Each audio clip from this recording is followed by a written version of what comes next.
ஐந்தாவது காரியம், ஒபீடியன்ஸில் 5 காரியம் இருக்குது. அது எப்படின்னு கேட்டிங்கன்னா, தேவனுக்கு நீங்கள் கீழ்ப்படுகிற பொழுது என்ன சம்பவிக்கும்? நம்பர் 1 சொன்னேன், wholehearted required.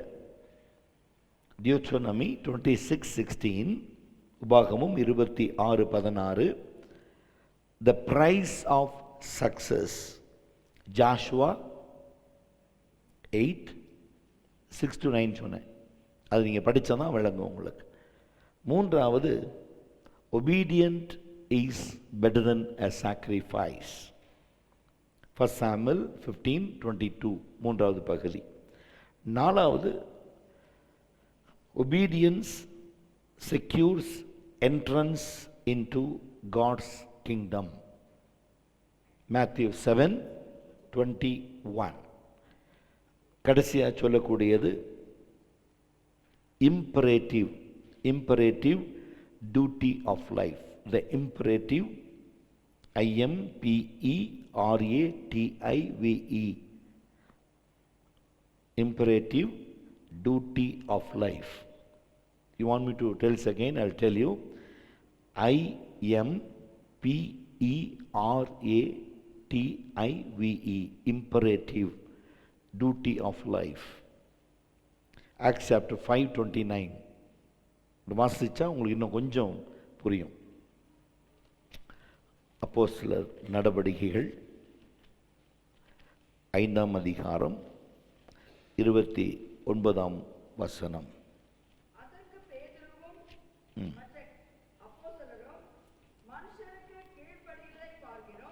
But the Peter and other apostle answered and said, we ought to obey God rather than a man. ஒரு மனுஷனுக்கு தேவனுக்கு கீழ்ப்படியதை விட மனுஷனுக்கு கீழ்ப்படியது உத்தமமான்னு கேட்குறார். இப்போ பல நேரங்களில் நம்ம அதை தான் செஞ்சுக்கிட்டு இருக்கோம். That is what our act of life. 4:19 பாருங்கள். ஆக்ட் சாப்டர் 4:19 வாசிங்கம்மா. பேதுருவும் யோவானும் அவர்களிடத்தில் பிரதியுத்தரமாக,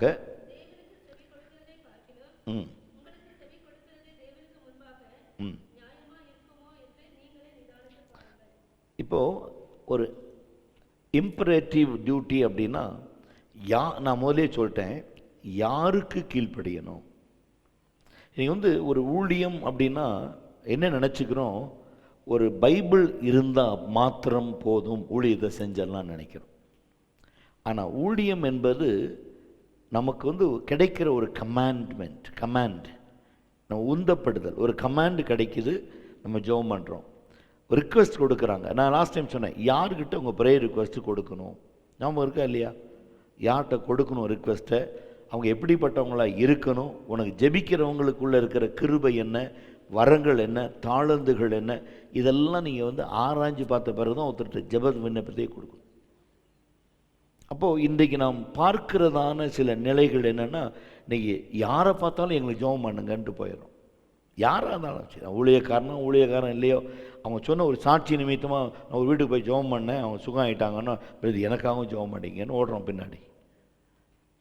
அது சுகமானது எப்படி வேணாலும் ஆகும். ஒரு விஷயம், சாதாரண விஷயம் சொல்கிறேன் உங்களுக்கு. ஒரு சில ஆண்டுகள் முன்பு ஒரு சகோதரி டெலிஃபோனில் சொன்னாங்க எனக்கு. அப்போ கூப்பிடும்போது என்னம்மா விஷயம்னா, பிரதர் என்னால் தாங்க முடியல, வயிற்று வலி பயங்கரமாக இருக்குது, கீழே புரள்றாங்களாம் வலி வேதனையில். சரிம்மா, ஒன்றும் வேண்டாம், கவலைப்படாதீங்க, நான் ஒரு மெடிசன் கொடுக்குறேன், அந்த மெடிசனை வாங்கி சாப்பிடுங்க, 2 வேளை 3 நாளைக்கு சாப்பிடுங்கன்னு சொல்லிட்டு அந்த மெடிசனை சாப்பிட்டாங்க. கொஞ்சம் சுடுதண்ணியில் ப்ரேயர் ஆயில் போட்டு குடிக்க சொன்னேன், குடித்தாங்க. உடனே பெயின் சப்சைட் ஆகிடுச்சு. அது பிறகு நான் சொன்னேன், திரும்பி உங்களுக்கு பெயின் வந்தால் டாக்டரை பாருங்கன்னு சொல்லிட்டு. திரும்பி அவங்க என்ன பண்ணாங்க, எதுக்கும் 3 நாள் மாத்திரை சாப்பிட்ட பிறகு டாக்டர்கிட்ட போகிறாங்க. டாக்டர்கிட்ட போன பிறகு டாக்டர் எல்லாம் டெஸ்ட்டெல்லாம் பண்ணி எல்லாம் என்னென்ன டெஸ்ட் பண்ணுமோ எல்லா டெஸ்ட்டும் பண்ணிட்டாங்க. பண்ணிவிட்டு சரி நான் ஒரு ப்ரிஸ்கிரைப் பண்ணுறேன், நீங்கள் நம்ம மெடிசனை வாங்கி சாப்பிடுங்க. எந்த மாத்திரை நான் சொன்னோன்னோ அதே மாத்திரை டாக்டர் எழுதி கொடுத்துருக்கார். டாக்டருக்கு 300 ரூபா ஃபீஸ்.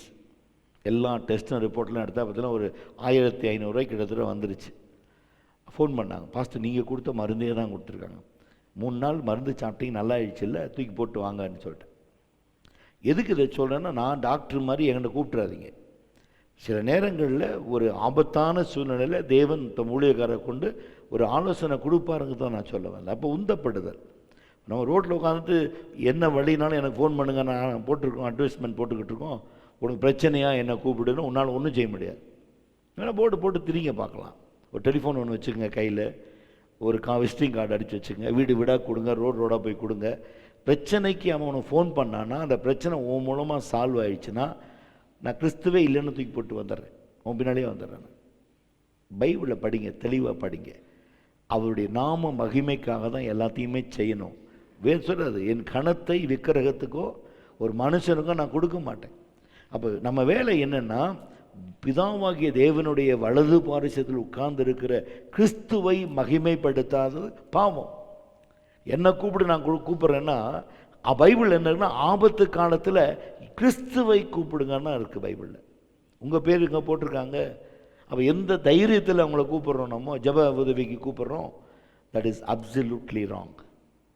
ஜெப உதவிக்கு மாத்திரமல்ல. அப்போ ஒரு தலைமை பொறுப்பு. ஒரு வீட்டில் பையனை காணோம், 10 நிமிஷமாக பையனை காணோம், வெளியே விளையாண்டுருந்த பையன் காணோம் அப்படின்னா உடனே கணவருக்கு ஃபோன் பண்ணுறாங்க. Yes, that is good response. என்னங்க பையனை காணுங்க வெளியே, முதல்ல அவருக்கு முதல்ல போலீஸ் ஸ்டேஷனுக்கு போய் சொல்லிவிட்டு, போலீஸ்காரன் வந்த பிறகு அப்புறம் வீட்டுக்காருக்கு பாருங்கள் போலீஸ் வந்துட்டாங்க, நீ மெதுவாக வாங்கன்னு சொன்னால் அந்த மனுஷன் கோவம் வந்துடும்.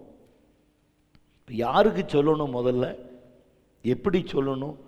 முதல்ல நீங்கள் போய் ஒரு 10 நிமிஷம் அங்கே அந்த வீட்டுக்கு வந்தானா, அந்த வீட்டுக்கு வந்தானா, அந்த வீட்டுக்கு வந்தானா எல்லாம் தேடி பார்த்துட்டு உங்கள் கண்ணுக்கு புலப்படலை, இந்த பையன் அங்கே இல்லை அப்படின்னு உறுதியான பிறகு உங்கள் கணவருக்கு ஃபோன் பண்ணுறீங்க, சீக்கிரம் வாங்க பையனை காணுங்க அப்படிங்கிறது சரியான ஒரு காரியம். அப்ரோச், அணுகுமுறை, அப்ரோச்.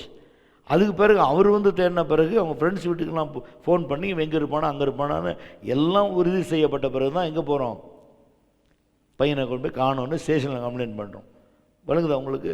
அது சரியான அணுகுமுறை. அதே போல் தான் ஆவிக்குரிய வாழ்க்கையில் நிறைய அணுகுமுறை கர்த்தர் நமக்கு காண்பிக்கிறார், பல விதமான அப்ரோச். அப்போ 1 by 1 ஸ்டெப் பை ஸ்டெப் ஒரு கிறிஸ்தவன், ஒரு கிறிஸ்டியானிட்டி எப்படி இருக்கணும், எதை சார்ந்து இருக்கணும், எப்படி நம்ம முன்னேறி செல்லணும், அப்படித்தான் வேதம் அழகாக கற்றுக் கொடுக்குது. இன்னும் சரியாக பைபிள் படிக்க தெரியல, தீர்க்க தரிசனம் சொல்கிறான், பைபிள் படிக்க தெரியல. கேட்குறான் ஆதி ஆகம, அவன் சொல்கிறான் ஆதி ஆகமத்தில் சில ரகசியங்கள் போட்டிருக்கு தம்பின்னு சொன்னேன். அவர் சொன்னார், எனக்கு நேற்று ஒருத்தர் வந்தாங்க, நான் ப்ராஃபஸி பண்ணேன், உடனே நடந்துருச்சு பாஸ்டர் அப்படின்னா. சரி, இப்போ அவனை புரிய வைக்கிறது? நீ சொல்லுகிற காரியம் சரியானது அல்லன்னு எப்படி சொல்கிறது?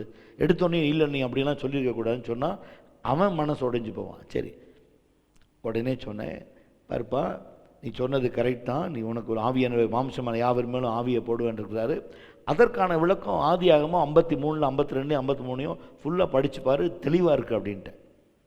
உடனே மனசில் வச்சுக்கிட்டான், இப்படியும் நீ போய் படிச்சுட்டு இன்னும் பெரிய தீர்க்கதரிசி ஆயிடணுன்ட்டு. அப்புறமா ஃபோன் பண்ண, பாஸ்டர் 50க்கு மேலே இல்லையா அங்கே அப்படின்னு. 50க்கு மேலே இல்லைன்னு எனக்கு தெரியும், அதனால தான் கர்த்தர் இப்படி வச்சுக்கிறாரு. 52, 53 தேடி பார்த்தனால தான் நீ இப்படி இருக்க. உங்களுக்கு சில நேரத்தில் அதிகாரங்கள் எவ்வளவுனே தெரியாது, எவ்வளோ வசனங்கள் இருக்குது தெரியாது, ஒவ்வொருக்கும் ஸ்டாட்டிஸ்டிக்ஸ் என்னன்னு தெரியாது. ஒரு பைபிள் எடுத்தோம்னா அதில் என்ன ஸ்டாட்டிஸ்டிக்ஸ் இருக்குன்னு ஃபஸ்ட்டு நீங்கள் ஒரு ஊழியக்காரனா ஒரு ஊழியக்காரி ஆவதற்கு முன்பாக you should learn the statistics. அப்போது இம்பரேட்டிவ் டியூட்டி ஆஃப் லைஃப் எடுத்து வாசிங்க. 5:29 வாசிங்க.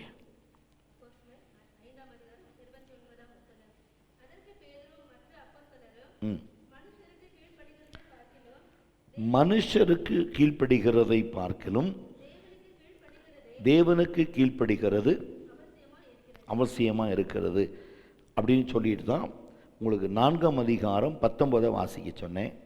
அது வாசிக்கலாமா? 4:19 எடுத்து வாசிங்க.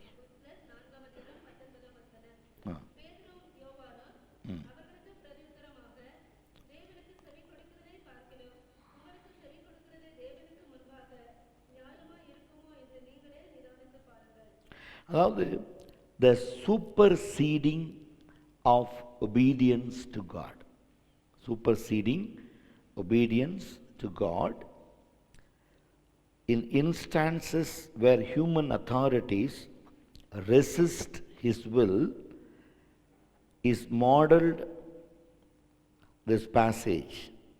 While it is apparently justifiable, some instance, இப்போ 5:40 to 42 அப்போஸ்தலர் 5ஆம் அதிகாரம் 40 தொடங்கி 42, 1 பேதுரு 2ஆம் அதிகாரம் வசனம் 18 தொடங்கி 23. These are no grounds in this text for the toleration of the rebellious spirit. கீழ்ப்படியாத ஆவி, முரட்டாட்டமான ஆவி, ஒழுங்கற்ற ஆவி, தீர்க்கமற்ற ஆவிங்கிறது தான் அது எல்லாமே. அப்போ இந்த இடத்துல அங்கே கன்ஃபர்மேஷனாக அங்கே இல்லை, சொல்லப்படலை. அதில் தான் இங்கே பார்க்குறோம். அப்போது there are no ground in this text for the toleration of the rebellious spirit. Peter and John's demeanor while asserting the higher moral claim does not manifest either arrogance or presumption. இதெல்லாம் நீங்கள் பார்த்தீங்கன்னா ஒரு ஆவிக்குரிய வாழ்க்கையில் எடுத்து வாசித்து பாருங்கள், பேதுரு எடுத்து வாசித்து பாருங்கள், அவர் எப்படியான நிலைக்குள்ளே கொண்டு வராரு. 1 Peter 2:18 to 23. ஆமாம், வேலைக்காரரே அதிக பயத்துடனே உங்கள் எஜமான்களுக்கு கீழ்ப்படிந்திருங்கள், நல்லவர்களும் சாந்த குணம் உள்ளவர்கள் மாத்திரமல்ல, முரட்ட குணம் உள்ளவர்களுக்கும். சொன்ன அரகன்ஸ், ஓகே, அதை தான் நான் சொன்னேன் உங்களுக்கு. டாலரேஷன், சிலர் பார்த்தோன்னா டாலரேட்டாக இருக்கும், சிலர் டாலரேஷன் முடியாது, டாலரேட் பண்ணவே முடியாது. அப்போ அவங்களுடைய அதிக பிரசங்கித்தனம்ங்கிற வார்த்தை அங்கே ரெக்கார்ட் ஆகுது. முரட்டு குணம் உள்ளவர்களுக்கும் கீழ்ப்படிந்திருங்கள், ஏனெனில் தேவன் பேரில் பற்றுதலாக இருக்கிற மனசாட்சியின் நிமித்தம் ஒருவன் அநியாயமாய் பாடுபடும் பொழுது உபத்திரவங்களை பொறுமையாய் சகித்தால் அதுவே கர்த்தருக்கு பிரியமாக இருக்கும். நீங்கள் குற்றம் செய்து அடிக்கப்படும் பொழுது, இப்போ நீங்கள் தப்பு பண்ணிட்டீங்க, உங்களை பிடிச்சி சரியாக சாத்திட்டாங்கன்னு வச்சுங்க, உடனே அதை சாட்சி சொல்ல வந்துடாதீங்க. முன்னாடி ஒருத்தர் சொன்னார், நான் ரோட்டில் போகும்போது கொஞ்சம் கண்ணை அசந்துட்டேன், ஒரு ஸ்கூட்டருக்கான மேலே மோதிட்டேன், அடித்தோன்னா அப்படியே பறந்து போய் விழுந்தான் எங்கேயோ, நல்ல வேளை யாரும் பார்க்கல, கார் எடுத்துகிட்டு வந்துட்டேன், தேவன் தான் என்னை காப்பாற்றினார், அந்த இடத்துல இருந்து கிடச்சிருந்தா என்னை புளிஞ்சு எடுத்துருப்பாங்க, தேவன் என்னை காப்பாற்றினார்னு சாட்சி சொல்கிறார். இந்த சாட்சி எடுத்துக்க முடியுமா? அப்போ அதுக்கு தான் சொல்கிற, குற்றம் சாட்டப்பட்டு அடிக்கப்படும் பொழுது அதை மேன்மையாக கீர்த்தியாக என்னாதீங்க. நீ செஞ்சதுக்கு வாங்கியிருக்கீங்க, அதை போய் சாட்சியாக சொல்ல முடியுமா? கிறிஸ்துவின் நிமித்தம் சுவிசேஷம் அறிவிக்கப்பட்டு உங்களை அடித்தாங்கன்னா அதிலிருந்து கர்த்தர் உங்களை காப்பாற்றினார்னா நீங்கள் சாட்சி சொல்லலாம். கிறிஸ்துவின் நிமித்தம் துன்பப்பட்டால் நீங்கள் பாக்கியவான்கள். கிறிஸ்தவனாக இருக்கிறதுனால உதவாங்கன்னா அது கணக்கு கிடையாது. இப்போ நீங்கள் செய்கிறது எல்லாம் உன் பேர் என்னப்பா கிறிஸ்தவன், போயிருங்க, விடுவாங்களா உங்களை? அநியாயம் செய்கிறவன் தப்பு செஞ்சால் தண்டனைக்குரியவன் தான். அடுத்தது பாருங்க, அங்கே நன்மை செய்து உபத்திரவம் வந்துச்சுன்னா அதுதான் தேவனுக்கு முன்பாக. நன்மை செஞ்சேன்னா 4 பேர் அடிப்பாங்க. அப்படி நீங்கள் வேதனைப்பட்டுட்டு போனால் கர்த்தருக்கு அது பிரியமாக இருக்கும். நீங்கள் இழந்ததை கர்த்தர் அதிகமாக கொடுப்பார். சில அநியாயம் செஞ்சு பேர் வாங்குவாங்க, சரி நன்மை செய்து கெட்ட பேர் வாங்குவாங்க இல்லையா? இப்போ சமீபத்தில் நடந்த ஒரு நாட்டில் நடந்த காரியம், ஒரு பெரிய பிரின்சஸ் நம்ம ஏதோ ஒரு கடைக்கு போயிருக்காங்க, அது பெரிய இஷ்யூ ஆயிடுச்சு. அவங்க கடைக்கு போனப்போ அவங்க நெக்லஸோ அவங்க ஆர்னமெண்ட்டுன்னு போட்டான், ஆர்னமெண்ட் ஒன்று தவறி விழுந்துருச்சு அவங்க உடம்புலேருந்து. அதே ஒருத்தர் எடுத்துகிட்டு போயிட்டு அதை போலீஸில் கொடுக்குறான். அது விலையேற பெற்ற பல கோடி ரூபாய் மதிப்புள்ளது. உடனே அது போலீஸ்காரன் முடிச்சு கேட்கணும், எங்கே திருடுனேன்னு கேட்டேன். அவ்வளோ சீக்கிரம் ஸ்டேஷன் ஃபோன் வருது, என்னுடைய இதை யாரோ திருடிட்டாங்க, யாரோ பறிச்சுக்கிட்டாங்க, எடுத்துக்கிட்டாங்கன்னு சொன்னோன்னே, இதை பிடிச்சு வச்சுருக்கோம் அவனை, அந்த திருடனை கண்டுபிடிச்சிட்டோம், நீங்கள் வாங்க சீக்கிரமா. அவனை தண்டனை கிட்டத்தட்ட 25 கசை அடி கொடுத்தாங்களாம் உடம்புல அவனுக்கு. எதுக்கு? எடுத்து கொடுத்ததுக்கு. இப்போ அந்த நன்மையை இவன் செய்ததுனால மனுஷங்க மட்டும் இல்லை, மனுஷங்களுக்கு புரியாது, ஆனால் அதை கவனிக்கிறவர் யார்? என் தேவனாகிய கர்த்தர். ஆனால் மனுஷங்க நமக்கு அவார்டு கொடுப்பாங்க, ரிவார்டு கொடுப்பாங்க, நம்ம நன்மை செஞ்சிட்டோன்னு நீ காலரை உயர்த்திட்டு போகவே வேண்டாம், அந்த பலனை கர்த்தர் எனக்கு கொடுப்பார். மனுஷன் கொடுக்க மாட்டான், ஆனால் கர்த்தர் அதை எனக்கு தகுந்த உகந்த சன்மானத்தை கர்த்தர் கொடுப்பார். இப்போ கர்த்தர் கொடுக்கும்போது ஏற்றுக்கணும். மனுஷங்க கொடுக்குற அவமானமும் நிந்தையும் உங்கள் வாழ்க்கையில் உங்களை எது கிறிஸ்துவின் அன்பிலிருந்து பிரிக்கவே முடியாது. உலகம் சுமத்துக்கிற எல்லா பேரும் கெட்ட பேரும் நீங்கள் உங்களுக்கு வராது. அவன் பேசுகிறவன் பேசிக்கிட்டே தான் இருப்பான், ஆனால் கிரியை செய்கிறவர் கர்த்தர், மறந்து விடாதீங்க. அப்போ இந்த இடத்துல சொல்கிற காரியம் does not manifest either arrogance or presumption. இது ரெண்டையுமே நீங்கள் அரகன்ஸ் எல்லாம் நீங்கள் எடுத்துக்காதீங்க. அடுத்த ஒரு காரியம் சொல்கிறார். இப்போ கீழ்ப்படிந்தவள்னு சொன்னேன் இல்லையா, இப்போ யார் கீழ்ப்படிந்தா, எப்படி கீழ்ப்படிந்தாங்கிற நீங்கள் தான் நோட்ஸ் எடுக்கணும். நான் சொல்லிட்டு போயிடுவேன், நீங்கள் நோட்ஸ் எடுக்கணும். முதலாவது நோவா 6ஆம் அதிகாரம் 22ஆம் வசனம். எக்ஸாம்பிள்ஸ் ஆஃப் ஒபீடியன்ஸ் அப்படின்னு போட்டுட்டு நம்பர் 1 நோவா. ஆதியாகமம் 6ஆம் அதிகாரம் 22. இரண்டாவது ஆபிரகாம், ஆதியாகமம் 22 2 3 வசனங்கள். அதாவது நீங்கள் வசனத்தை படிக்கணும். ஆபிரகாம் அப்படின்னோடனே நான் உன் ஜனத்தையும் உன் இனத்தையும் உன் தேசத்தை விட்டு உன் தகப்பனை விட்டு நான் காண்பிக்கிற தேசத்துக்கு போ அப்படிங்கிற வசனம் 12:1 வரும். உடனே அதை ஞாபகத்தை வச்சுட்டு இது படிக்காதீங்க. இது முற்றிலும் வேறு. அந்த ஆபிரகாம் வேறு, இந்த ஆபிரகாம், 2 ஆபிரகாம் இருந்தாங்க. போகிற மாதிரி போயிட்டு சுயத்தை செய்கிற ஆபிரகாம் ஒருத்தர் இருந்தார். என்ன நடந்தாலும் ஆண்டவருக்காக செய்வேன்னு தன் சொந்த பிள்ளை என்று பாராமல் சுதன்று பாராமல் தேவனுக்கு பலி கொடுத்த ஆபிரகாம். இப்போ எந்த ஆபிரகாம் எடுத்துக்குவீங்க? புரியுது உங்களுக்கு? அப்போ 2 ஆபிரகாம் இருக்காங்கல்ல, அதுவும் கீழ்ப்படிதல் தான், இதுவும் கீழ்ப்படிதல் தான். அது கீழ்ப்படிதல் விட்டு விடுதல், இது முற்றுமுடிய கீழ்ப்படிதல்.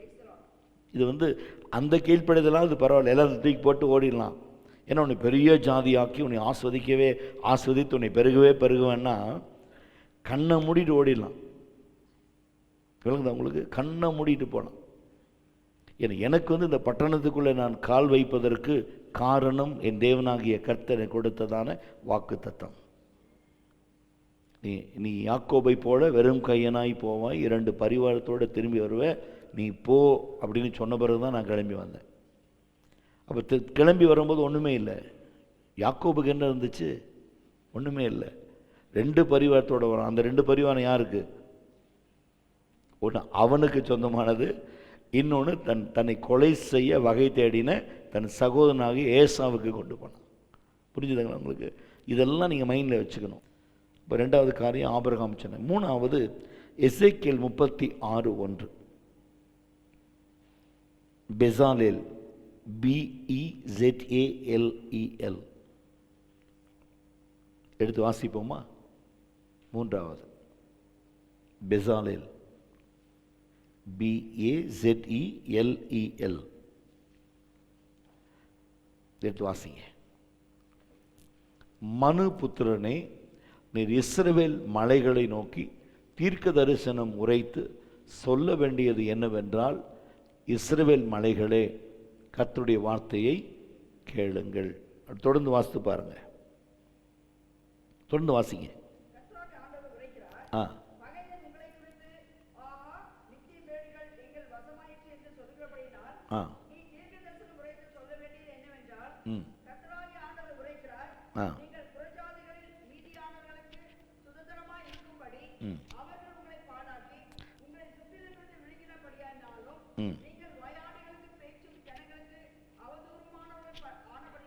அவதூறும் ஆனபடியினால் இஸ்ரவேல் மலைகளே,